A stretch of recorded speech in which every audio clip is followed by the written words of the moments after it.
നവജാത ശിശുക്കളെ കടത്തുന്ന സംഘത്തിലെ ഇടനിലക്കാരി അറസ്റ്റിൽ. കൊല്ലം സ്വദേശിനി അനീബയെയാണ് പിടികൂടിയത്. മുൻപ് 2 കുട്ടികളെ വിൽപ്പന നടത്തിയതായി പ്രതികൾ സമ്മതിച്ചിട്ടുണ്ട്. ഇന്നലെ റിമാൻഡിലായ രാജനെയും അർജുനെയും പോലീസ് ഇന്ന് കസ്റ്റഡിയിൽ വാങ്ങും. അഖിൽ കെ വിവരങ്ങളുമായി ചേരുകയാണ്. അഖിൽ, ഈ നവജാത ശിശുക്കളെ പ്രസവിച്ച ഉടനെ തന്നെ അവയെ കൈമാറ്റം ചെയ്യുന്നതുമായി ബന്ധപ്പെട്ട് വലിയൊരു റാക്കറ്റ് പ്രവർത്തിക്കുന്നുവെന്നാണ്. അതിൽ ഇടനിലക്കാരിയാണ് അറസ്റ്റിലായിരിക്കുന്നത്. എന്താണ് ഇവരുടെ ഒരു ഓപ്പറേഷൻ രീതി?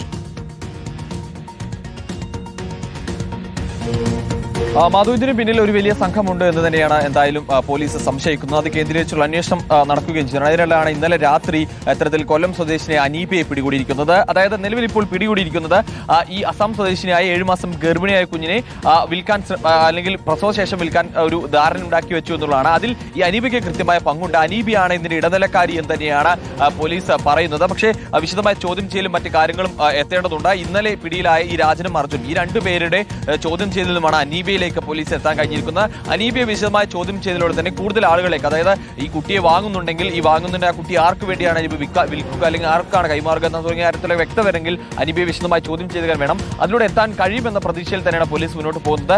നിലവിൽ കൂടുതൽ പ്രതികൾ ഉണ്ട് എന്ന് തന്നെയാണ്. ഈ കേസിൽ തന്നെ ഹർഷിത എന്ന് പറയുന്ന ഇതുമായി ബന്ധപ്പെട്ട ഫോൺ സംഭാഷണങ്ങൾ നടത്തിയിട്ടുള്ള ഒരാളെ കൂടി ഈ കേസിൽ പ്രതി അറിഞ്ഞിട്ടുണ്ട്.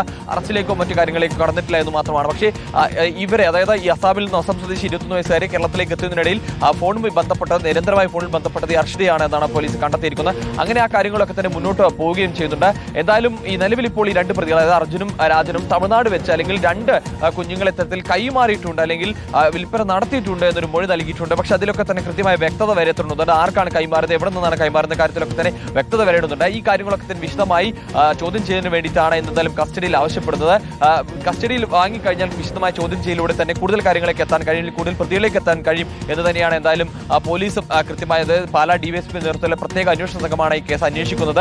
നിലവിൽ ഈ ഒരു കേസിൽ, അതായത് ഇരാറ്റുപേട്ട കേസിൽ ഈ കൈമാറ്റം നടന്നിട്ടില്ല. കാരണം പ്രസവം കഴിയാത്തതുകൊണ്ട് തന്നെ കുഞ്ഞിന്റെ കൈമാറ്റം നടന്നിരുന്നില്ല. പക്ഷേ കൈമാറ്റം നടന്ന കേസുകളുണ്ട്. അത് കേരളത്തിലല്ലാതെയുമുള്ള കേസുകൾ നിരവധി ഉണ്ട് എന്ന് തന്നെയാണ് പോലീസ് വിശ്വസിക്കുന്നത്.